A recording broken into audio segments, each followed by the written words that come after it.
자, 오늘 1월 20일 목요일 시장은 반등이 나오고 있습니다. 코스닥이 오랜만에 보는 제대로 된 반등이 나오는 상태인데, 과연 내일 LG에너지솔루션 환불금이 다시 증시에 들어와서 과연 예전 평균 거래대금 코스닥 기준으로 10조 원 수준으로 회복할 수 있을지, 아니면 회복하지 못하고 떨어질지가 중요한데, 오늘은 그냥 단순 기술적 반등이라 생각을 하면 될 것 같습니다.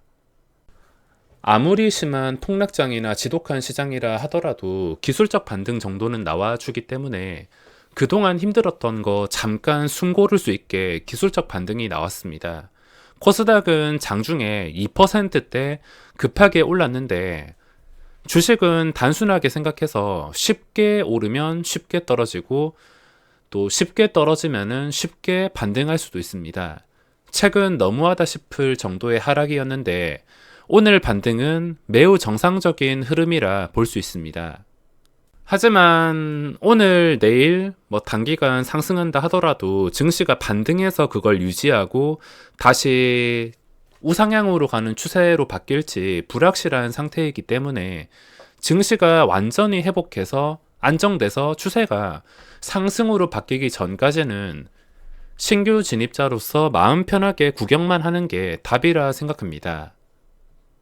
자, 많은 분들이 걱정하는 게, 또 대형주가 증시에 들어오면 증시에 영향을 주지 않을까 걱정하시는 분들이 계실 겁니다. 그동안 10조 원, 20조 원짜리 종목과 다르게 LG 에너지 솔루션의 규모는 무려 70조 원입니다.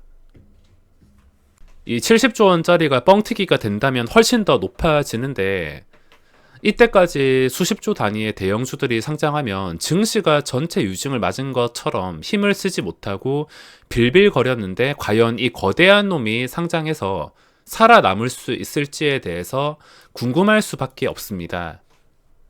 이때까지 데이터를 봤을 때 대형 종목 상장과 하락 추세가 겹쳐서 좋지 않았기 때문에 불확실한 리스크에 부딪혀야 되는 상황은 맞습니다. 자, 이게 우연인지 아니면 직접적인 영향인지는 아무도 정확하게는 알 수 없지만, 최근부터 상장한 종목을 체크해 보면 11월 1일에 카카오페이란 종목이 상장했습니다. 이때 포인트가 3020포인트였는데 단기간에 급하게 100포인트가 빠지더니 잠깐 올라서서 그대로 무서운 폭락장이 나왔습니다.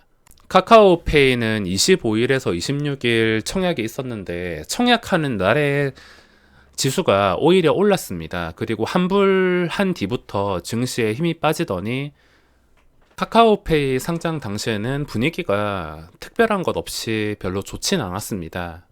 자, 그리고 카카오뱅크가 상장한 날이 뒤로 가가지고 8월 6일인데, 하필이면은 카카오뱅크가 상장한 날이 단기 지수로 봤을 때 최고점입니다. 8월 6일 날 상장해서 8월 6일부터 8월 20일까지 지수가 무서울 정도로 폭락이 나왔습니다. 상장하고 폭락장, 그리고 카카오페이 상장하고 무서운 폭락장, 그리고 그 전에 수요 예측날, 환불날 특이사항은 없습니다. 한눈에 보더라도 별로 좋지 않다는 것을 확인할 수 있으며, 이게 무조건 맞다는 게 아니라 그 전의 데이터 정도는 참고할 필요가 있다는 겁니다. 그리고 그 전으로 돌아가서 2021년 5월 11일 화요일, 이때 SKI 테크놀로지가 상장을 했습니다.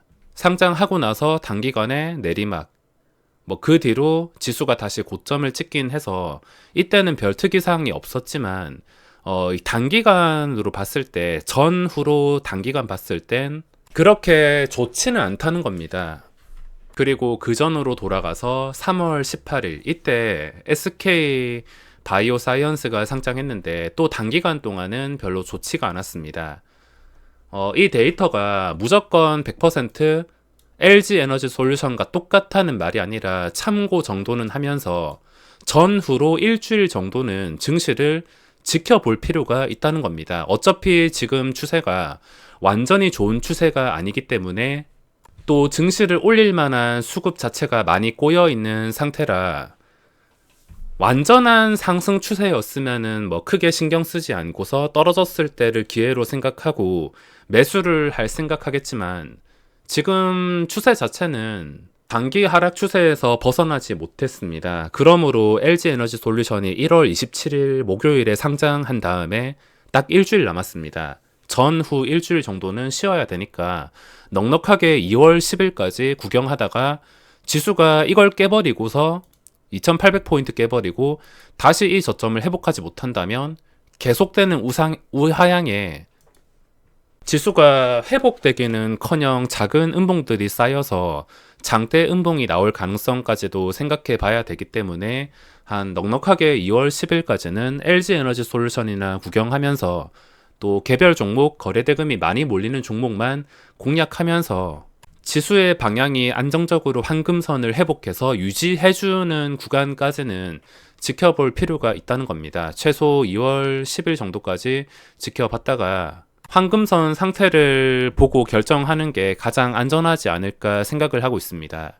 무조건 매매를 안 하는 게 아니라 어차피 개별 종목으로는 매매할 만한 종목들 매일 나오고 있습니다. 오늘 시장도 저는 오토엔 이거 한 종목만 오전에 매매하고 하루 종일 매매가 없었는데 오늘 오토엔이란 종목이 나왔습니다. 상한가 한 번도 풀리지 않고서 쭉 이런 식으로 마감을 했다면 시초가가 내일 낮게는 뜨지 않을 것 같은데 땡겨주는 추세에 매우 정직하기 때문에 오전에 캔들 보면은 제가 좋아하는 캔들이 나왔습니다. 욕심을 좀 부렸다면 여기서 이번 달에 입은 손실 거의 대부분을 회복할 수도 있었겠지만 그러지 못하고 그냥 상승 초기에 조금만 먹고서 나오고 나중에 10,000원 깨고 눌렸을 때 10,000원 돌파할 때 또 잠깐 들어가서 바로 먹고 나왔는데 상한가까지 쉬지 않고 올랐습니다.